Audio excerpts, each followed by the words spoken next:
স্বার্থপর হওয়ার জন্য আপনাকে অবশ্যই চালাক হতে হবে, কারণ বোকারা কখনো স্বার্থপর হতে পারে না।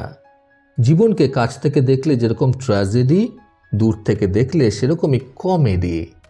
মিথ্যা বলতে পারাটা কিন্তু একটা আর্ট, আর কিছু কিছু মানুষ এটা এত সুন্দরভাবে করে যে এদের সামনে বড় বড় অভিনেতা বা অভিনেত্রীরাও হার মেনে যাবে। পৃথিবীর নিষ্ঠুরতম সত্য হলো আপনার উপকারের কথা মানুষ বেশি দিন মনে রাখে না। যদি কেউ হঠাৎ করে তোমার সাথে কথা বলা বন্ধ করে দেয়, তাহলে জেনে রেখো তোমার কোনো কথা তার ভীষণভাবে মনে লেগেছে।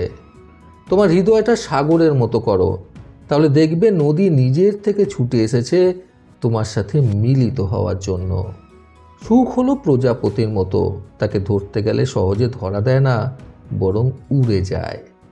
যারা কর্ম করার আগেই ফলের চিন্তা করেন, সেই সকল মানুষেরা কিন্তু জীবনে খুব কম মাত্রায় সফল হন। জীবনে কারোর কাছ থেকে ঠকে যাওয়াটা কিছু লজ্জার নয়, বরং অনেক কিছু শেখা যায় জীবনে ঠকতে পারলে। কারোর না কারোর গল্পে আমরা ভিলেন হিসেবেই কিন্তু সারা জীবন থেকে যাই। যারা আমাদের জীবন থেকে চলে যায় তারা কিন্তু আমাদের একেবারে শূন্য করে দিয়ে যায় না, বরং আমাদের জীবনে অনেক কিছু শিখিয়ে দিয়ে যায়। কথা দিয়ে কথা রাখাটা পৃথিবীর সবচেয়ে সুন্দর মানবিকতার পরিচয়।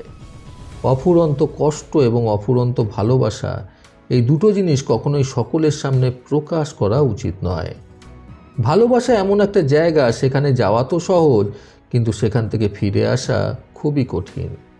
জীবনে সফল হওয়ার জন্য কঠোর পরিশ্রম করো এবং বাকিটা শুধুমাত্র ঈশ্বরের উপরেই ছেড়ে দাও। হঠাৎ দাম বেড়ে গেলে এড়িয়ে চলুন, হোক সেটা পেঁয়াজ বা মানুষ।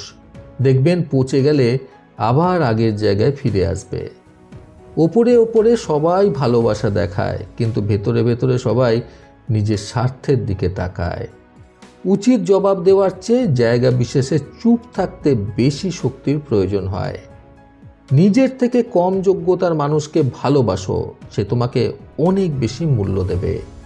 কথাটা অপ্রিয় হলেও সত্য যে অভাবী মানুষের অভাব কিন্তু বেশি দিন থাকে না, কিন্তু লোভী মানুষের অভাব কোনো দিন দূর হয় না।